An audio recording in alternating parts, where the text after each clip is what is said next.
చూడండి, నిర్గమకాండము 2 6, 7 వచనాలు చదివి సహాయం చేయండి.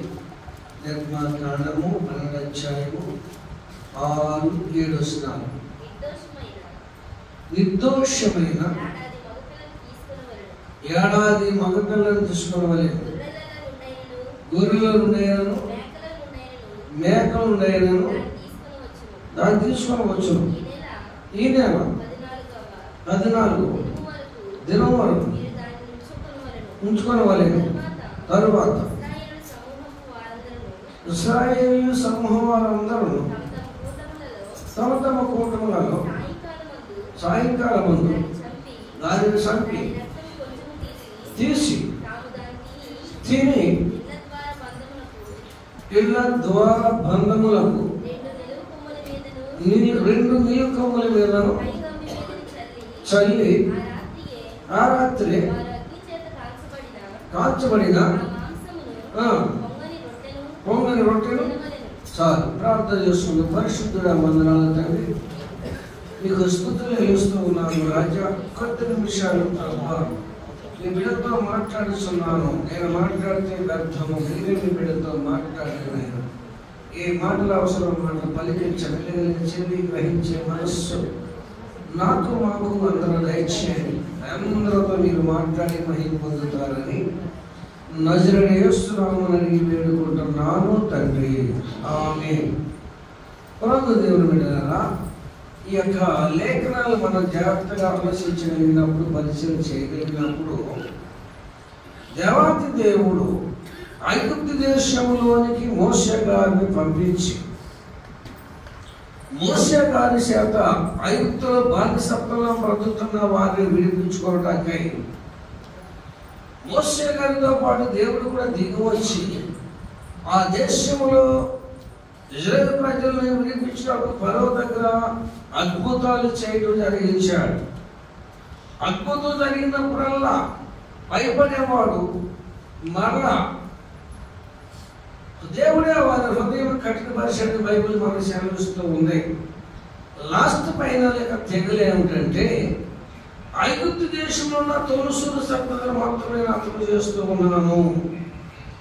ఈ రాత్రి ఇశ్రాయేలు ప్రజల దగ్గరికి వెళ్ళి ఇశ్రాయేలు ప్రజల్లో ఉన్న ప్రతి ఒక్కరు కూడా నిర్దోషమైన ఏడాది గొర్రె పిల్లను తీసుకొని దాన్ని వధించి దాని రక్తము తీసి మీరు నివాసం ఉంటున్న ఇండ్ల ద్వార బంధములకును నిలువు కమ్ములకును గురుతుగా ఆ రక్తము రాయవలెను అని దేవుడు సెలవిచ్చినప్పుడు దేవుని మాట ప్రకారము మోషే గారు వెళ్ళి ఇశ్రాయేలు పాలెములకు వెళ్ళి వీధి వీధికి వెళ్ళి అయ్యలారా, అది రాత్రి భయంకరమైన సంహార దూత రాబోతుందని దేవుడు నాకు బయలుపరిచాడు. దేవుడు నాతో చెప్పిన విషయం ఏమిటంటే ఇశ్రాయేలు ప్రతి కుటుంబం వారు ఏడాది గొర్రె పిల్లను తీసుకుని దాన్ని వధించిన రక్తము మీరు నివాసం ఉంటున్న ఇండ్ల ద్వార బంధములకు గుర్తుగా వేయాలి. నిలువు కమ్మిలకు అడ్డ కమ్మిలకు దానిని గుర్తుగా వేసినట్లయితే ఏ యొక్క ఇంటి ద్వార బంధం మీద రక్తము గుర్తు కనబడుతుందో ఆ ఇంటిలోనికి సంహారుడు రాక దాటి వెళతాడు అని దేవుడు చెప్పమన్నాడని మోషే గారు అలాంటి ప్రజలతో చెప్పినప్పుడు ప్రతి వారి యొక్క ఇంటిలోని ప్రతి వారి కుటుంబంలోనికి ఒక ఏడాది గొర్రె పిల్లను తీసుకుని వచ్చి దానిని వధించి దాని రక్తము ధారబంధములకు గుర్తుగా వేసాను. ఈ రోజున కూడా మనం ఆలోచించాల్సిన విషయం ఏంటంటే క్రైస్తవులైన మనం కూడా మన యొక్క నివాస స్థలములలో ఉంటున్న మన యొక్క ద్వార బంధంలో ఉండవలసింది ఏమిటంటే క్రీస్తు రక్తం యొక్క గుర్తుగా ఉండాలి అని బైబిల్ మనకి సెలవిస్తుంది. ఎందుకంటే ఏ ఇంటి ముందు ఏ యొక్క ద్వార బంధం మీద క్రీస్తు యొక్క రక్తం అనే గుర్తు లేకపోతూ ఉందో ఆ ఇంటిలోనికి రావటానికి సంహారుడికి కలుగుతుంది, అవకాశం కలుగుతుంది. చాలా మంది క్రైస్తవులైన వారు కూడా ఏం చేస్తారంటే క్రీస్తు రక్తము బదులుగా ఇంటి ముందు ముగ్గులేస్తూ ఉంటారు. ఏం చేస్తారు? ఎందుకు? లక్ష్మీదేవత వస్తుందని. ఏమొస్తుందంట? నేనంటున్నాను. అసలు ముగ్గు దేనికోసం ఉపయోగిస్తారు అంటే, ఎవరికన్నా ఒక దెయ్యం పట్టిన వ్యక్తికి బాగు జాత చేయాలంటే ఆ పూత వైద్యులు ఉపయోగించేది ఏమిటమ్మా? ముగ్గు వేసి ఆ దెయ్యం పట్టిన వ్యక్తిని ముగ్గు మీద కూర్చోబెట్టి తనకున్న మంత్రాలు తంత్రాలు చదివి ఆ దెయ్యాన్ని నిలబడటానికి అతడు ఎంతో ప్రయాసపడుతూ ఉంటాడు. వాళ్ళు వేయాల్సిన ముగ్గు ఇలా క్రైస్తవులు కూడా తాను గుమ్మాలు ఏం చేస్తున్నారు? ముగ్గు వేస్తున్నారంటే వాళ్ళు ఏం పట్టింది అనుకోవాలి? ఏం పట్టిందాలి? ఈనాడు క్రైస్తవులైన వారు ఈ విషయం గమనించాలి. ఎందుకంటే నేను చూస్తూ ఉంటాను, క్రైస్తవపేటలోకి వెళితే క్రైస్తవపేటలో ఏ గుమ్మలో చూసినా సంక్రాంతులను మరీ 8% ఏం చేస్తారు? ఎందుకంటే ఆ ఇంటి ముందు ముగ్గేసి సంఖ్యల మీద ఏడవాలంట. ఎక్కడ పంపిస్తారో నాకు తెలియదు. అయితే ఇక్కడ బైబిల్ మనకి ఏం చదివిస్తుందంటే, ఆ రాత్రి సంహారుడు రాబోతున్నాడని దేవుడు బయలుపరిచాడు. ఎవరు? మోషే గారితో చెప్పిన మాట. రాత్రి నేను కూడా మీకు గుర్తు చేస్తూ ఉన్నాను. మన నివాసం ఉంటున్న నివాసాలు ఉండవలసిన దేవుని వాక్యం ఉండాలి. ఏముండాలి? ఆది యందు వాక్యము నేను, వాక్యము దేవుని యందు ఉండెను, వాక్యమే దేవుడై ఉండెను. వాక్యము బ్రతుకు బదులుగా మనం ఏం చేస్తున్నాము? ఉండవలసిన వాక్యం ఉండాలి. వాక్యం బదులుగా ఏం చేస్తున్నామంటే యేసు ప్రభు గారు ఫోటోలు తీసుకొచ్చి, మరియం గారి ఫోటోలు తీసుకొచ్చి అవే దేవుళ్ళని మనం ఏం చేస్తున్నాం? వాటిని పూజిస్తున్నాము. ఈ మాట అంటే మీకు కోపం వస్తుంది. 10 ఆజ్ఞలు ఫస్ట్ మాటలో ఆజ్ఞ ఏమని చెప్పండి? దేవుడు ఆకాశం అందే కానీ, భూమి అందే కానీ, భూమి నేల ఎందు కానీ, నెల కింద ఏ విగ్రహాన్ని రూపాన్ని మీ కొరకు చేసుకునవద్దు, వాటిని పూజించవద్దు, వాటికి సాగిలపడవద్దు, వాటికి నమస్కారం చేయొద్దు అని ఫస్ట్ ఆజ్ఞ దేవుడు ఆజ్ఞాపించాడు. ఆజ్ఞ నాకు ఇక్కడ నుంచాడు. నాడు క్రైస్తవులు ఏం చేశారు? ఆజ్ఞ నాకు ఇక్కడ నుంచి చేయవలసిన చేయరాని చేసి దేవుడి విరోధులు అయిపోతూ ఉన్నారు. ఏం చేస్తూ ఉన్నారు? ఉండవలసింది ఏముండాలి? మన ఇంట్లో వాక్యం ఉండాలి. వాక్యమే దేవుడిని బయట చేస్తుంది. ఈ రోజున క్రైస్తవుడిగా నీ యొక్క ఉద్దేశం ఏమిటి? ఈ యొక్క పరిస్థితులు ఏమిటి? నువ్వు నడవలసిన విధానం ఏమిటండి అంటే ఆలోచించినట్లయితే, ఇశ్రాయేలు ప్రజలు దాసత్వంలో మగ్గిపోతున్నప్పుడు, కఠినమైన బానిసత్వంలో మగ్గిపోతున్నప్పుడు, దేవాది దేవుడు మొరబెట్టినప్పుడు, మోషే గారిని పిలిచి పంపించినప్పుడు మోషే గారితో దేవుడు మాట్లాడుతున్నాడు. నువ్వు వెళ్ళు, ఈ రాత్రి నేను ఐగుప్తు దేశంలో 9 సంవత్సరాలు అంతం చేయబోతున్నాను. ఇశ్రాయేలు మాత్రం రక్షించబడాలంటే, వాళ్ళ ప్రాణాలు వాళ్ళు కాపాడుకోవాలంటే ఏడాది గొర్రెపిల్లలు, నిర్దోషమైన గొర్రెపిల్లలు తీసుకుని దాన్ని ఉదించి తాను ఉంటున్న ఇళ్ల ద్వారబంధమును ఏం చేయాలి? ఆ రక్తమును గుర్తుగా చేయాలి. ఇలా క్రైస్తవులు ఇంటి ముందు ఏముంటున్నవి? రెచ్చరేఖలు ఉంటున్నవి, బూడిద గుమ్మడికాయలు ఉంటున్నాయి, కొబ్బరి బాణాలు ఉంటున్నవి. ఎక్కడ క్రైస్తవులు ఇళ్ళలో ఏముంటున్నవి? ఏం కనపడుతున్నవి? రెచ్చరేఖలు, బూడిద గుమ్మడికాయలు. ఇవన్నీ ఎక్కడ వచ్చినాయి? బైబిల్లో ఉందా? లేనిది చేస్తున్నారు, ఉన్నది మానేస్తూ ఉన్నారు. లేనిది చేస్తూ ఉన్నారు, ఉన్నది మానేస్తున్నారు. ఉండవలసింది ఏంటి? సినిమా పోస్టర్లు కాదు, ఇంటి మీద, తలుపుల మీద, ఎక్కడ దారబంధాల మీద ఏ పోస్టర్ కనపడితే, ఏ బొమ్మలు కనపడితే, సినీ యాక్టర్ బొమ్మలు కనపడితే అది వేస్ట్. అది ఉండకూడదు. మన గుమ్మాల దగ్గర, మన దారబంధాల దగ్గర, మన తలుపు చెక్కల మీద ఉండవలసింది ఏమిటంటే క్రీస్తు రక్తము. నిర్దోషమైన నిష్కళంకమైన క్రీస్తు రక్తము చేత మీరు విమోచించబడుతున్న మీరు ఎరుగురా అని బైబిల్ చదివించినట్లుగా నీవు నీ కుటుంబం నశించిపోకుండా ఉండాలంటే గొర్రె పిల్ల రక్తము గుర్తుగా ఉండాలి. ఏముండాలమ్మా? ఎందుకన్నాడు దేవుడు? ఆ రాత్రి సంహార దూత రాబోతుంది. ఐగుప్తి తొలిసూరి సంతతి మొత్తం నేను అంతం చేయబోతున్నాను. దేవుడు ప్రేమించిన బిడ్డల కోసము చక్కని సందేశము అందించాడు. ఎవరి ద్వారా అందించాడు? మోషే గారు ద్వారా అందిస్తే మోషే గారి మాటలు విని ప్రతి కుటుంబంలో ఒక గొర్రె పిల్లను తెచ్చుకొని దానిని వధించి దాని రక్తము నిలువు కమ్మెలకు అడ్డ కమ్మెలకు గుర్తులేశారు. ఇప్పుడు 13వ వచనం చూద్దాం. 13వ వచనం చూద్దాం. మీ ఇండ్ల ద్వారబంధ మీద ఆ రక్తము మీకు గుర్తుగా ఉండెను. నేను ఆ రక్తమును చూసి మిమ్మల్ని నేను నశింప చేయక దాటిపోయేదను. ఏ ఇంటి ద్వార బంధం మీద గొర్రె పిల్ల, నిర్దోషమైన గొర్రె పిల్ల రక్తం ఉందో సంహారకుడు ఆ ఇంటిలోనికి రాక ఏ ఇంటి ద్వారా బంధం రక్తము గుర్తు చూశాడో ఆ ఇంటిని దాటిపోతాను కానీ ఇంటిలోకి నేను రాను అని బయలుచ్చింది. అర్థమవుతుందా ఏమా? ఇప్పుడు మన ఇళ్ళ దగ్గర ఏముంటున్నాయి? మన ఇల్లు ముందు ఏముంటున్నాయి? మన దారిబంధాల దగ్గర ఏమున్నాయి? ఉందా? ఉందా? మరి ఎవరు వస్తారు? లేనిళ్ళకి ఎవరు వస్తారు? సాయి గారు, లేనిళ్ళకి ఎవరు వస్తారు? చేసే వస్తారు.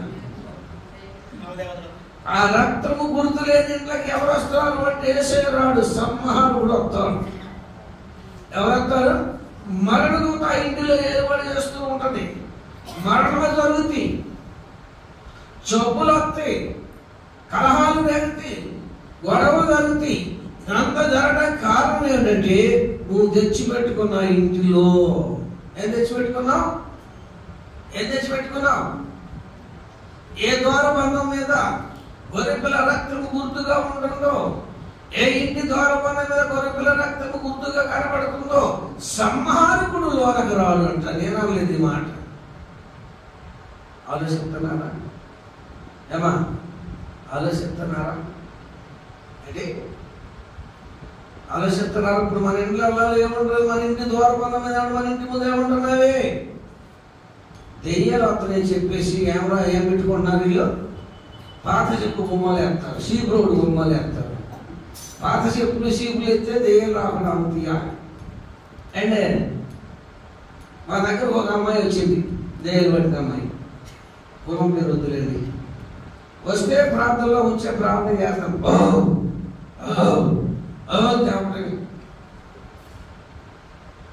దొంగదానా నువ్వు ఎవరో అసలు ఎందుకు వచ్చావంటే ఇప్పుడు చెప్పింది. ఇది క్రాసింగ్ పత్తికి వచ్చినప్పుడు నేనున్న ఆ చెట్టులో నారింజకాయలు కోసిందండి. ఇది అంటే నారింజకాయలు కోసింది. అప్పుడు నేను దీని దగ్గర బాగుంది చెప్పి అలా ఆయన పిలిపించాను. దేనిపోయిందా అమ్మ ఎన్ని కాయలు నేను ఉంటావు అమ్మ అని అడిగాను. మరి మనకు తెలియదు కదా. నాన్నగారు ఒక 5 కాయలు 6 కాయలు నేను ఉంటాను. ఖరీదు ఎంత? ఒక 30 రూపాయలు అనుకున్నాం. ఆ 30 రూపాయలు తీసుకెళ్ళి ఆ నాన్న చెట్లు లేదు కానీ ఆ ప్లేస్లో పడేసి వచ్చాడు సాయంత్రానికి. అలా ఆయన వచ్చి గుళ్ళోకి వచ్చిన దండనే నువ్వు నన్ను ఎక్కడ నుండి చెప్తాడు. ఏమంటే నువ్వు నన్ను ఎక్కడ దీని దగ్గర నుండి చెప్తాడు. అసలు నువ్వు ఎవరో చెప్పాను. ఎవరు చెప్పండి బయటి? నా డబ్బులు నాకు ఇచ్చేసారు కదా. ఏ డబ్బులు? నాకు తెలుసు కదా, అది తెలుసు. దాని నోటితో చెప్పాలి. ఏ డబ్బులు? ఏ నారింజకాయల డబ్బులు నాకు వచ్చినగా వెళ్ళిపోతానని చెప్పి మళ్ళీ ఇప్పుడు తేపడం లేదు. ఏం లేదు, మళ్ళీ తేపడం లేదు. సరే ఇంకో దయ్యం బయటకు వచ్చింది. ఎట్టబట్ట ప్లాన్ చేసి దేవుడి దగ్గర వదిలించాం. వెళ్ళిపోయింది శుభ్రంగా. దయ్యం పోయింది కదా అని చెప్పి ప్రార్థన లేకుండా ఎలా తిని టీవీ ముందు కూర్చోవడం మొదలెస్తారు. మళ్ళీ టీవీ ముందు ఎప్పుడైతే కూర్చుని టీవీ చూడటం మొదలుపెట్టిందో మరలా ఎంటర్ అయింది దెయ్యాలు. మరలా మందిరంలోకి వచ్చి దొంగదాన్ని ఎందుకు వచ్చావు నువ్వు? దొంగ పోయావు కదంటే యాండాయి గారు మీరు ఇంత బాధపడి వదిలించారు కదా, దీని మీద దెయ్యాలు. ఇది సిక్కుండాలిగా. దేనికి? ఇది సిక్కుండాలిగా. మీరు ఏం చెప్పారు? ఇంటికా సమయంలో ప్రార్థన చేయమన్నారా? ఇది ప్రార్థన చేయకుండా టీవీలో సీరియల్ సినిమా చూసుకుంటూ కూర్చుంది. అందుకే మరలా మేము వచ్చే ఉంది. ఎంత ప్రార్థన చేసి ఈరోజు పోల దేయత ఏమై బాధపడుతుంది ఏంటనుకున్నారు? ఇది భక్తి. ఆశగా చేసేది కాదు ఇది. కరెక్ట్ నిలబడగలిగినప్పుడు, కరెక్ట్ చేయగలిగినప్పుడు పరిశుద్ధాత్మ శక్తి నీలో ఉండాలి. కానీ దెయ్యమాత్మ నీ ఇంటిలో కానీ, నీలో కానీ, ఒంటిలో కానీ ఉంటాను వీల్లేదా? అది నా దేవుడు చేస్తాడు. ఎవరు చేస్తాడు కార్యం? ఇశ్రాయేలు ప్రజల్లో ఉన్న ప్రతి ఒక్క తొలుసూరి సంతను దేవుడు అర్థం చేశాడు. గొర్రెలు కానీ, గొడ్డులు కానీ, కోళ్ళు కానీ, పక్షులు కానీ, మనుషులు కానీ తొలుసూరి సంతను మొత్తం వాడిపోయింది. దేశమంతా గళ్ళు మండేయడం మొదలుపెట్టింది. కానీ ఇశ్రాయేలు మధ్యలో ఉన్న ఒక కోడి పిల్ల కూడా తెచ్చిపోయింది. ఏమవ్వాలా? మనుషు సంగతి కనీసం కోడి పిల్ల, గొర్రె పిల్ల కూడా రావాలా? ఎందుకు రావలేదు? ఎందుకు చనిపోలేదు? ఐగుప్తు దేశంలో తొలసూరి సంపద మొత్తం దేవుడు చంపేశాడు. ఓన్లీ ఇజ్రాయెల్ పేట ఎందుకు రావలేదంటే ఇజ్రాయేల్ ఏం చేశారు? దేవుని మాట మోసే అన్నాడు. మోసే చెప్పిన మాట ఇజ్రాయేల్ ప్రజలు అన్నారు కనుక సంహారం కూడా ఇంటిలో రాకుండా దాటిపోయాను అనుభవించింది. ఎంతమంది దేవుడు ఇలా చెప్పాడు, బైబిల్ ఇలా చెప్పుతుందంటే వాక్యం విని అనుసరించగలిగిన క్రైస్తవులు ఎంతమంది ఉన్నారు ఇక్కడ కూర్చునే వారిలో? ఉందా? ఇంటి ద్వారబంధం మీద దేవుని వాక్యం, దేవుని యొక్క రక్తం అని గుర్తు మీ ఇంటి ద్వారబంధం కనపడుతుందా? మూఢ నమ్మకాలతో, మూఢ సిద్ధాంతాలతో మన ఇంటిలోనికి లేని పనిని తీసుకొచ్చి పెట్టుకుని మన యొక్క గృహాన్ని దేవుడు లేక ధైర్యంగా నిలవేగా మార్చుకుంటున్నాము. క్రైస్తవులు ఎవరిలో పేరుకు మాత్రం క్రైస్తవులే, కానీ వీళ్ళు ఆచరించే ఆశలన్నీ కూడా లోక సంబంధమైనవి. లోకులు నడుచుకుని నడుస్తూ ఉన్నారు కనుక కుటుంబంలో నెమ్మది లేకపోవడానికి, కుటుంబంలో అనారోగ్యం రావడానికి కారణం, కుటుంబంలో అసమాధానం ఏర్పడడానికి చేసిన కారణం ఏంటంటే మన ఇంటి దూర బంధములు ఎందుకు కనపడలే? ఎంతమంది ఉంచుకున్నారు? ఉన్నాయా? అసలు ఈ గురువుని చెప్పినోడు ఎవరు ఉన్నాడు? మీరు జాగ్రత్త పడతారు. నేను రీసెంట్గా ఎర్రవారి గుడి ప్రతి ఆదివారం సాయంత్రం 7 గంటలకు, ఆదివారం నాడు 10 మంది వస్తారు మనకి ఎర్రవారి గుడి. పగలు వస్తారు, మళ్ళీ రాత్రి నేను వెళ్తున్నాను. ఈ 10 మంది దగ్గర 10 మంది వస్తారు అక్కడికి వాక్యం వినడానికి. నేను పండగ ముందు చెప్పాను, క్రైస్తవులు సంక్రాంతి పండుగ చేయకూడదమ్మా, కోడిపండుగలు వేసుకోకూడదు చెప్తే పాప వాళ్ళందరూ వంట మానేశారంట. తర్వాత నేను 2వ వారం చెప్పాను, ఏమన్నా ఎంతమంది పాపలు ఉండాలంటే నాన్నగారు మీలాగా చెప్తుంది ఎప్పుడు మానేశ్వరం, మీరు చెప్పిన తర్వాత నేను పాపలు వండుకోలేదు. ఇక్కడ ఎంతమంది ఉండారు సంక్రాంతి పాపలు? ఉంటారు, నాకు తెలుసు. ఇల్లు గాడిద కాదు, గుర్రం కాదు. ఇల్లు గాడిద కాదు, ఇల్లు గుర్రం కాదు, కంచ కాదు. ఏ గాడిద? అర్థమైందా సాహిబ్ గారు? అక్షగా గాడిది కాదు, అక్షగా గుర్రం కాదు. ఏ గాడిదలే? కాన్సర్ గాడిదలు. అన్నిట్లో ఉంటాయి, అన్ని చేస్తాయి. అలాగనే నువ్వు కూడా ఇటు క్రైస్తవుడిగా ఉండాలనుకుంటావు, క్రైస్తవ పద్ధతిలో పండుగలు చేస్తావు. మరి అన్యులుగా ఉండాలనుకుంటావు, అన్ని ఆశ్చర్యాలు ఆశ్రయిస్తూ ఉంటావు. అది గట్టి క్రైస్తవుడు అవుతావు. నీ కుటుంబంలో నెమ్మది ఎక్కడ దొరుకుతుంది? నీ కుటుంబంలో సంతోషం ఎక్కడ ఉంటుంది? నీ కుటుంబ సమాధానం ఎక్కడ ఉంటుంది? అర్థమవుతుందా? నేను అన్న మాట కాదు, బైబిల్లో ఉన్న మాట ఇది. మళ్ళీ మీరు దాని మీద రివర్స్ అవ్వద్దు. ఒక క్రైస్తవుడు, ఒక క్రైస్తవురాలు దానికి ఏం చేయలేదు, ఎలా ఉండాలి? నీవు నివాసం నివాస స్థలంలో నీ యొక్క ఘోర బంధముల మీద ఆ గొర్రె పిల్ల యొక్క రక్తము గుర్తుగా ఉండాలి. ఏముండాలమ్మా? మీరు ఆలోచించండి. ఇప్పుడు మనం కట్టుకున్న ఇంట్లో ఆ ద్వారబంధం ఉన్నది ఏముంటున్నవి, గుమ్మాలు ఏముంటున్నవి? చాలా మంది మూఢ నమ్మకాలతో, మూఢ ఆశ్చర్యాలతో దారాలు తెచ్చి కట్టుకుంటున్నారు. ఏం తెచ్చుకున్నామా అంటే దాని మీద నమ్మకం, దేవుని మీద లేదు, దేవుని సేవకు మాట మీద కూడా ఆ విశ్వాసం నమ్మకం లేదు. అర్థమవుతుందా? మన నివాసస్థలంలో ఏమి ఉండాలి అంటే గొర్రె పిల్ల యొక్క రక్తము గుర్తుగా ఉండాలి. ఇజ్రాయేల్ పేట మీదకి వచ్చేటప్పటికి, వారి నివాస స్థలాల దగ్గరికి వచ్చేటప్పటికి సంహారకుడు చూశాడంట. ఏ ఇంటి ద్వారా బంధం మీద గొర్రె పిల్ల రక్తము గుర్తుగా కనబడుతుందో ఇంటిలోనికి అడుగు పెట్టక ఇంటిని దాటిపోయాను అని బయలుచ్చింది. ఇప్పుడు మన ఇంటి ముందు ఏమన్నా మీరు ఆలోచించండి. అమ్మలారా, కుర్రోళ్ళు ఏదో తీసుకొచ్చి పెడతారు. మనిషికి ఒక సినీ యాక్టర్ అంటే ఇష్టం. నాకు ఎన్టీ రామారావు బాగా ఇష్టం. ఆ టైంలో ఏ టైంలో సినిమా చూసేసాను. ఇంచుమించు 250 సినిమాలు చూసాం. టీవీ లేవులండి. సినిమాకి వెళ్ళని మా అమ్మవాళ్ళు ₹10 ఇచ్చేవాళ్ళు. ₹10 పావలా టికెట్. ఎంతమ్మా? పావలా పప్పలం. ఎంత? ఇప్పుడు మరి ఎంతలో మనకు తెలియదు. దేవుడి దేవాల దగ్గర 36-37 సంవత్సరాలు అయింది. వాటికి జోలికి పోక ఇప్పుడు ఎవరు వస్తున్నారో సినిమా యాక్టర్లు జోలికి పోతున్నారో తెలియదు. నాకు ఒకటే సినిమా. ఏ సినిమా చెప్పలేనవా? రోగులు రావటం, బలహీనలు రావటం, దేవులు పట్టిన వాళ్ళు రావటం, ఇదే నాకు సినిమా సరిపోతుంది. ఈ సినిమా నాకు సరిపోయింది. ఈయన మనుషులు ఏదన్నా రోజు 2-10 మంది పైన ఆరోగ్యం ఉన్నారు. నేను 3 రోజులు ఎల్లులో ప్రార్థనలో ఉన్నాకుండా వచ్చిండే వీళ్ళు వచ్చి ఇక్కడ డేరాలు కట్టుకొని కూర్చున్నాను. నిన్న పొద్దున నేను లేచిన ప్రార్థన చేసి వచ్చింది. నేను 3 రోజులు నేను ఎల్లులో ప్రార్థనలో కూర్చున్నాను. నేను అర్థమైందా? మనకి ఈ సినిమాలే సరిపోతుంది. సినిమా చూసే టైం నాకు ఎక్కడ దొరుకుతుంది? ఏమన్నా కానీ నేను చెప్పే మాట మీరు బహు జాగ్రత్తగా వినండి. ఈ రోజునైనా సరే మీ ఇంటి ద్వార బంధం అనేది కానీ మీ ఇంట్లో ఉన్నారు కానీ దేవునికి వ్యతిరేకమైన ఏది ఉన్నా సరే దయచేసి తీసి పారేయండి. మీ ఇల్లు కడుక్కొని శుభ్రం చేసుకోండి.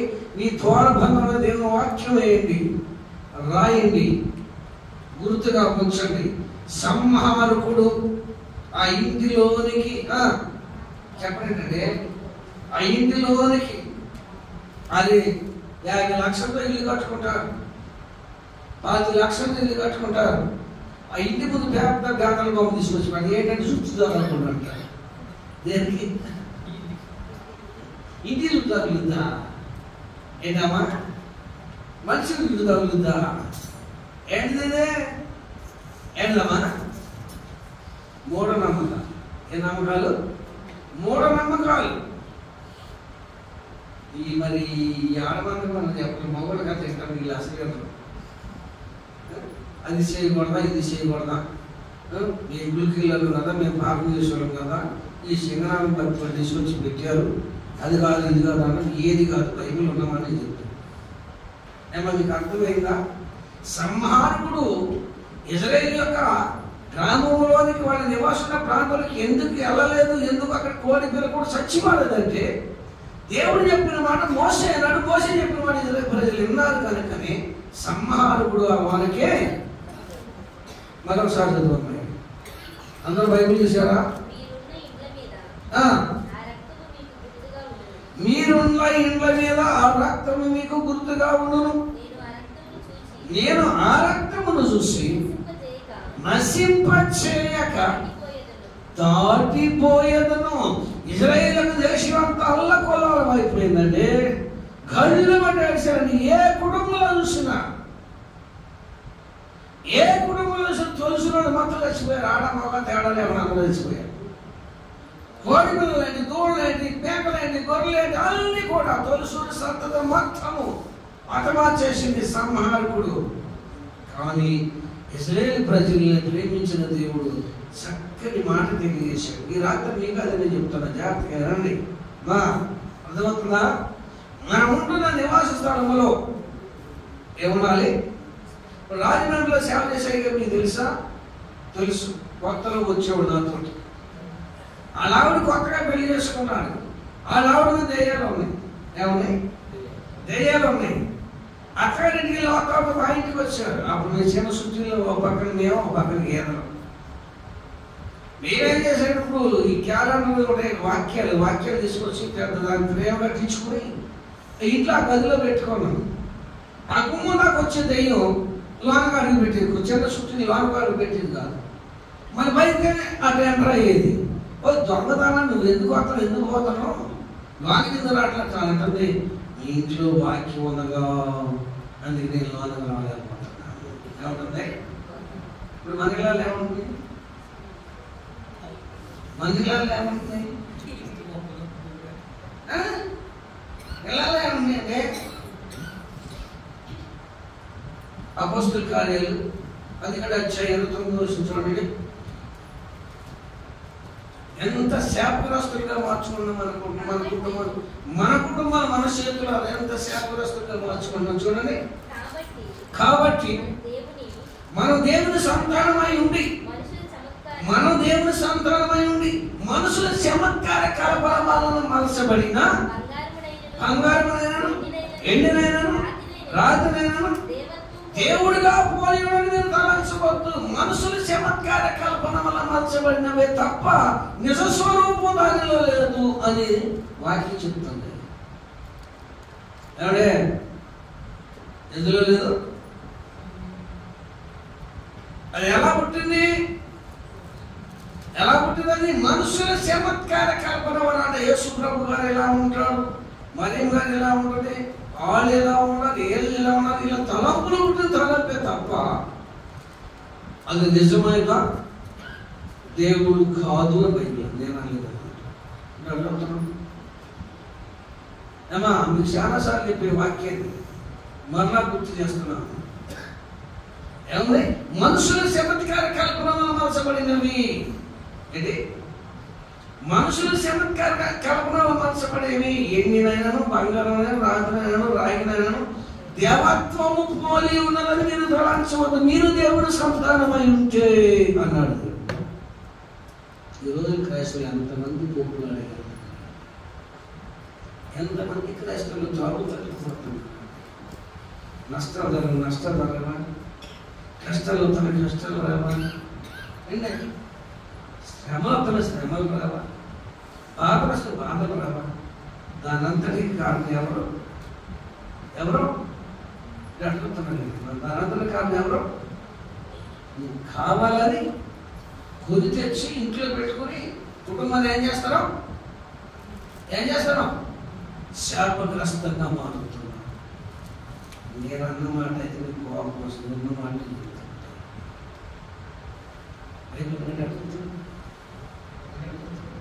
నువ్వు అటు చూస్తున్నాను. ఈ వాస్తవం, ఇది నిజం. మన కుటుంబాలు మనమే మన చేతులారా వాళ్ళు తీసుకుంటారు. ఎందుకు ఇజ్రాయెల్ ప్రజల్లో కన్యసు కోడి పిల్ల చచ్చిపోలేదంటే దానికి కారణం ఏంటంటే ప్రతి ఇంటిలో ఒక గొర్రె పిల్లను, నిర్దోషం గొర్రె పిల్లను వధించుకున్నారు. దాని రక్తము కుమ్మలో గుర్తులు వేసుకున్నారు. సమ్మాహం కూడా వచ్చాడు, చూసి దాటింది. జరిగిందా? నష్టం జరిగిందా? కనీసు కోడి పిల్లల కూడా చనిపోలేదు. ఐగుప్తు దేశం అల్లడానికి పోయింది. ఏ కుటుంబంలో చూసినా బోస గోల, అయ్యో నా కొడుకు, అయ్యో నా కూతురు. కళ్ళు మంది ఏడిచారు. ఐగుప్తు ప్రజలు సంతోషంగా ఉన్నారు. ఇశ్రాయేలు ప్రజలు. ఈయన క్రైస్తవ కుటుంబాలు ఎలా ఉంటాయి? ఈ మాటలు మీరు చెప్పుకోవడం ఇలా గట్టి చెప్తే సంఘాలు రాగా భయం. నాకు ఆ భయం లేదు. దేవుడు చెప్తే వచ్చాను, దేవుడు చెప్తే వచ్చాను. నువ్వు మౌనంగా ఉన్నట్లయితే యూదులకు మరొక దిక్కున సహాయం వచ్చినది బైబిల్. ఏమన్నాడు? నువ్వు రాని మయమని మౌనంగా ఉన్నట్లయితే యూదులకు మరొక దిక్కున వస్తుంది సహాయము. నువ్వు జాగ్రత్త అని ముందుకే హెచ్చరిక చేసే కూతురుతో చెప్పాడు. మీరు అనుకుంటున్నారు ఏ కాకపోతే ఈయనకి ఎవరు రాలంటే ఇంకొకరి నుంచి మాట్లాడే ఉన్నా కదా. అర్థమైందా? నేను చెప్పిన మాటని కొంచెం కఠినంగా అనిపిస్తాయి, అయినా సరే చెప్పాల్సిన బాధ్యత నా మీద ఉందని చెప్తున్నాను. నువ్వు సంతోషంగా ఉండాలి, నువ్వు సమాధానంగా ఉండాలి. అంటే నీ ఇంటిలో ఏముండకూడదు, నిశ్చితమైనది నీ ఇంట్లో రాకూడదు. మీ ఇంటి ముందే ఉండాలి, దేవుని వాక్యం ఉండాలి, దేవుని యొక్క రక్తము గుర్తుగా ఉండాలి. ఏ ఇంటి ముందు ఏ చెప్పబడుతుందో సంహారకుడిలోనికి రావటానికి లేదు. అర్థమైందా? అయ్యా అర్థమైందా? ఎవరు రాదు? నేను చూసి రాలేదు. ఇజ్రాయేలు ప్రజల్లోనికి, ఇజ్రాయేలు సమాజంలోనికి సంహారుడు ఎందుకు రాలేదంటే ఆ ఇంటి దూరబంధం మీద కనపడింది, గొర్రె పిల్ల రక్తము గుర్తు కనపడింది. పేతురు రాసిన మొదటి పత్రిక 1వ అధ్యాయము 18-19 చదువుదాం. పేతురు రాసిన మొదటి పత్రిక 1వ అధ్యాయం 18-19 త్వరగా. పితృపారంపర్యమైన నీ వ్యర్థ ప్రవర్తనను విడిచిపెట్టి ఎండి బంగారం వంటి క్షయ వస్తువుల చేత మీరు విమోచించబడి, ఎండి బంగారం క్షయ వస్తువుల చేత మీరు విమోచింపబడలేదని మీకు రక్షణ రాలేదు, క్షమాపణ కలగలేదు, కుటుంబంలో శాంతి సమాధానం కోల్పోయారు. క్షయమైన వస్తువుల చేత మీరు విమోచింపబడలేదు కానీ అమూల్యమైన రక్తము చేత, అనగా నిర్దోషమును నిష్కళంకమైన గొర్రె పిల్ల వంటి క్రీస్తు రక్తము చేత మీరు విమోచించబడితే. ఇప్పుడు గొర్రె పిల్ల ఎవరు? వధింపబడిన గొర్రె పిల్ల ఎవరు? ఏ రక్తము ఇశ్రాయేలు గుమ్మంలో మీద కనబడింది? వధించబడిన క్రీస్తు గొర్రె పిల్ల వంటి క్రీస్తు రక్తము ఏ కుటుంబంలో ఉంటుందో, ఏ కుటుంబంలో గుర్తుగా కనబడుతుందో దాని ద్వారా నువ్వు విమోచించబడ్డావు. నీ కుటుంబానికి రక్షణ కలుగుతుంది. ఏం కలుగుతుంది? నీ కుటుంబానికి ఏం కావాలి? ఏం కావాలి చెప్పండి. నీకేం కావాలి? ఈ కుటుంబానికి రక్షణ కావాలంటే నీ ప్రాకారాలు ఏముండాలి? దేవుని వాక్యం. ఈ హృదయాల్లో ఏముండాలి? దేవుని వాక్యం ఉండాలి.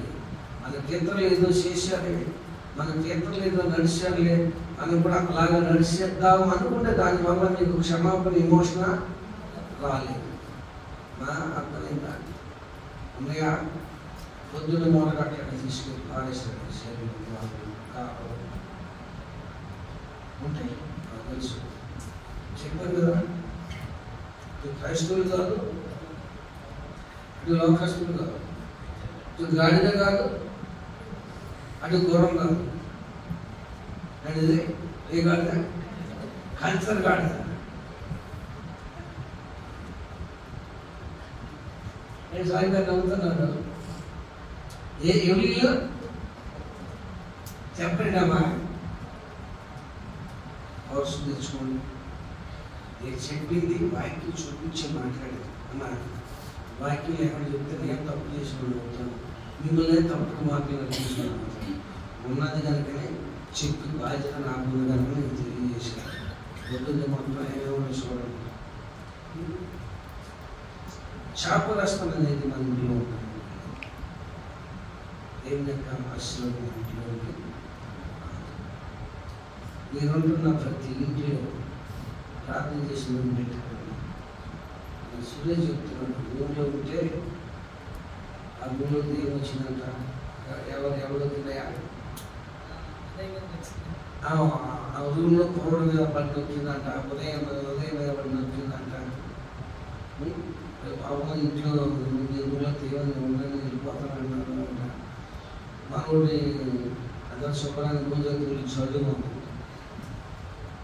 మనోడి అప్పుడు చెప్పినట్ట, నేను ఎక్కడ వచ్చి నీ దగ్గర మమ్మల్ని తీసుకొచ్చింది, నువ్వు ప్రాణం చేసి జరిగేది వెళ్ళిపోతాను. అది 4 ఏళ్ళు వెళ్ళిపోయింది. ఇది 4 ఏళ్ళు ఎప్పుడైతే ప్రాణం చేసి ఇంట్లో చల్లాడు, రోజులో శుభ్రంగా చల్లాడు, మాట్లాడితే 4 మళ్ళీ వాడటం నేరుగా తీసుకొచ్చి పెట్టుకుంటాం. అసలు ఎవరు తెలుస్తుంది ఈ విషయం? బయట క్రైస్తవులు చెప్పండి, ఏదో శాతపడతారు చేస్తున్నారు. శాతగాని ఉండి శాతపడతాను చేయించుకునేది. నిజ క్రైస్తవులు శాతపడతాను ఎందుకు చేయించుకున్నారు? తిరిగి మన దగ్గర ఉన్న గొడవలు ఉన్నాయి. తిరిగి ఎక్కడెక్కడ బాగుజాతలకు వెళ్ళి ఇవాళ వచ్చింది ఇంతలాగా తయారైంది. ఎంట్లో వచ్చిందని చెప్పారు. ఇది చూశాక అక్కడికి వచ్చిన వాళ్ళు చూశారు కదా, చూసారు అక్కడ నెంటలు వచ్చినాయి చెప్పేసి అసలు అయితే పొద్దుకు చంపేస్తానంట. నేను చంపేస్తానంటే పరుగు పరుగులు వచ్చి కాళ్ళు అమ్మగారు ఎడగా ఎడగా అంటాను. అమ్మగారు అమ్మాయి అయిపోయినప్పుడు వచ్చి ముందేసి ప్లాన్ చేశాను. దేవుని దేవల అలా నిలబడి పెళ్ళి ఇలా శుభ్రంగా చేసి అన్ని పనులు చేసుకోవాలి. కొన్ని షేర్లకి అటాక్ అవుతుంది. మొత్తం 30 దయ్యాలు ఉంటాయి. 30 దయ్యాలు మరి బాగుంజతలు అయిపోయింది, హాస్పిటల్ అయిపోయింది. ఉన్న పొలం అనుకుని 3 లక్షలు 4 లక్షలు ఖర్చు పెట్టారంట. మరి ఇక్కడికి వచ్చిన తర్వాత అంటూనే మేమే దీన్ని మోసం చేసింది, మేమే దీన్ని అక్కడికైనా ఎక్కడికైనా చెప్పింది, మేమే మెంటల్గా పెట్టింది, అందరు చాలా మెంటల్ మేమే. ఇక్కడికి వచ్చిన తర్వాత మా ఆటలు తాగట్లేదు, మీతో ఏదో చెప్తాను. యేసుప్రభు గారు ఒప్పుకొని మేము అబద్ధం అంటాండి. మళ్ళీ ఏమన్నా అదేమంటే ఇక్కడికి వచ్చిన తర్వాత అబద్ధం పడితే యేసుప్రభు గారు ఒప్పుడు అన్ని నిజాలే చెప్తున్నాం. అయ్యారు ఎందుకు జరుగుతుందంటే మనం దేవుని వాక్యం ప్రకారం నడుస్తున్నాం. దేవుడి శక్తిని మనం చేసుకుని వస్తున్నాం. ధైర్యంగా శక్తులు కూడా తల వంచాలి, తల తెలుసు. అది దేవుని వాక్యం. దేవుని తెలుగులో లేదు బాగుతూ ఉంటారు. తెలుగులో బాగుతూ ఉంటారు. అసలు ఆ బాగులు కూడా పట్టించుకోవద్దు. నన్ను తిట్టిన దేవుని స్తోత్రం అని పక్కన మీరండి. నా దేవుడు దేవుని స్తోత్రం ఉన్నది. నన్ను తింటున్న అందరూ వస్తారు. ఎక్కడికి కాళ్ళగారండి. అర్థమైందా? నన్ను తింటున్న అందరూ ఏం చెప్తారు? కాళ్ళగారం పడతారు. ఖచ్చితంగా జరుగుతుంది. మనం ప్రేమించాలి. ఎవరు ప్రేమించాలి? శత్రువులు ప్రేమించాలి. వాళ్ళ కొరకు ఏం చేయాలి? ప్రార్థన చేయాలి. ఇలా ఎర్రపల్లి సంఘం ఇంచుమించు 140% వాళ్ళే. ఎవరు? నన్ను తిట్టినోళ్ళే. అయితే 140% మంది తిట్టినోళ్ళే. ఇది ఎక్కడికి వచ్చాడు? సంఘాలు బాగు చేయడానికి వచ్చాడు, సంఘాలు ఎన్ని తినడానికి వచ్చాడు. ఇదే కదా మరి ఏడ్చేది. వాళ్ళు ఏడవలేరు, ప్రార్థన చేయలేరు, పస్తం లేరు, ప్రభు దగ్గరికి కనిపెట్టలేరు. ఏదైనా రోగం వస్తే నేను కావాలి ప్రార్థనకి. అంటే భయంకర రోగాలు వచ్చి సమస్యలు వచ్చి వాళ్ళు బాగుపడిన తర్వాత కొంచెం స్థిరపడిన తర్వాత వెళ్ళి వస్తారు. ఏంటమ్మా అంటే ఇప్పుడు చెప్తారు, అసలు కూడా చెప్తారు. మీరు మా ఇంటి పక్కన ప్రార్థన పెట్టి తెచ్చుకున్నాను కాదు. అయితే మా ఈదులో ప్రార్థన పెట్టి తెచ్చుకున్నాను. మీరు తిట్టుకున్నానంటే నాకు ఆశీర్వాదం. ఏంటి సెపరేట్ అమ్మా. వాళ్ళు తిట్టిందంతా దానికేంటి ఆశీర్వాదమే. ప్రార్థన చేస్తాం. నేను చెప్పాను కదా, అమ్మగారు పూట పెడితే బయట పూట పెడితే దోమలన వాళ్ళు కోటి పట్టింది. 5 గంటలు వచ్చారు. పూటానికి వెళ్తాం. మన సహవాసం, మన సంఘాలు ఏంటని చెప్పేసి చిన్నపిల్లలు సంఘాలేసి వస్తే తలుపులు పడుతున్నాయి. రాత్రి తలుపు లేదు కానీ మన ప్రార్థనకి మన ఎవరండి ఆ ఎవరు ప్రార్థన కూడా చదవను అన్న దౌర్భాగ్యం. తలుపు కొట్టింది ముగ్గురు నిద్రపోతే కొట్టింది నిద్రపడి మా అబ్బాయి అర్థం. నేను సామాన్యుడు కాదు. అలా మాట్లాడమని దేవుడు అనే చేశాడు. చెప్పండి ఎర్రగొట్లు ఐళ్ళు పెట్టి ఆయలన్నా ఎల్లన్నా అన్నారు. తప్పేముంది ఏమా? ఆయన నేను అన్నాను కదా, ఎల్లన్నా అంటున్నాను. తప్పేముంది? నీకెందుకు బాధ అవుతున్నాయి?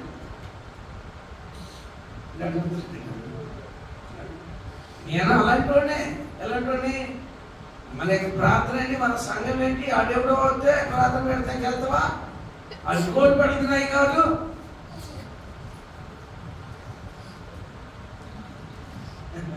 నేను అనుకోండి ఆయన అట్లా ఎవరు పెళ్లి నష్టపాలన ఏలూరు ఆ ప్రాంతాల్లో వాత వాడుతున్నారు. ఏ పాత అది ఏమో బాతే ఏ పాత చక్కబెల్లి ఎత్తులు తిన్నాక అది ఏం చెప్తాం వార్తలు నన్ను అన్నారని మీరు ఏ మాత్రం బాధ చేసుకోవద్దు కానీ వాళ్ళ మార్పు కోసం ఏం చేయండి, ప్రార్థన చేయండి. ఇప్పుడు మనం ఎలా విమోచించబడ్డాము, మనకి రక్షణ ఎలా దొరికింది, మన కుటుంబం నెమ్మది ఎక్కడొచ్చింది అంటే గొర్రెపిల్ల వంటి క్రీస్తు రక్తము చేత మనం ఏం చేసాం, విమోచింపబడ్డాము. దేవుడి కొద్ది మాట దీవించుగాక. ప్రార్థన చేసుకున్నాము. ప్రార్థన. వందనాలు తండ్రి, స్తుతులు చేస్తున్నాను. సహాయం చేయండి. ఇదిగో ప్రభువా, మీ బిడ్డతో కొద్ది విషయాలు మాట్లాడేది ఆయన మాట్లాడిన మాట దోషం నన్ను మన్నించండి. మీ బిడ్డ విశ్వాసం కలిగించేది నిజం ప్రభా. ఐగుప్తు దేశంలో నా తండ్రి మీరు సంహారం పంపించబోతున్న సమయంలో ఇజ్రాయేల్ ప్రజలు ప్రేమించి మోషే గారి ద్వారా మనం పంపించి కనీసం ఇజ్రాయేల్ పాలెంలో కోడికలు కూడా సాగలేదు. ఎంత గొప్ప దేవుడు నాయన. నిన్ను నమ్మిన బిడ్డలు ఎంత గొప్ప కార్యం చేసిన వాడు ఉన్నావా. ఐగుప్తు దేశమును తొలుసూరి సత్తులను సమస్తను హతమార్చావు ప్రభువా. కేవలం గొర్రెపిల్ల రక్తము గుర్తు చూసి సంహారమును దాటిపోయాడని చెప్పి ఐదు సెలవిస్తున్నట్లుగా ఈ నివాసులు మా నివాస స్థలంలో క్షయ వస్తువులు ఏమీ లేకున్నట్లుగా మీ వాక్యము మీ రక్తము మా గుమరాక గుమ్మము లేదా ద్వారము గుర్తుకు ఉన్నట్లుగా సహాయం చేయమని, రాత్రి జరుగుతున్న ప్రార్థన జ్ఞాపనాన్ని మీకు దయచేయమని నజరేయుడు యేసునామమున అడిగి వేడుకుంటున్నాను తండ్రి. ఆమేన్. ఆమేన్. పరలోక ప్రార్థన చేయట్లేదు, ప్రార్థన కనుక ప్రార్థన కొనసాగిద్దాం. ఉన్నవారు మాత్రం క్షమాపణ అడుగుతున్నాం.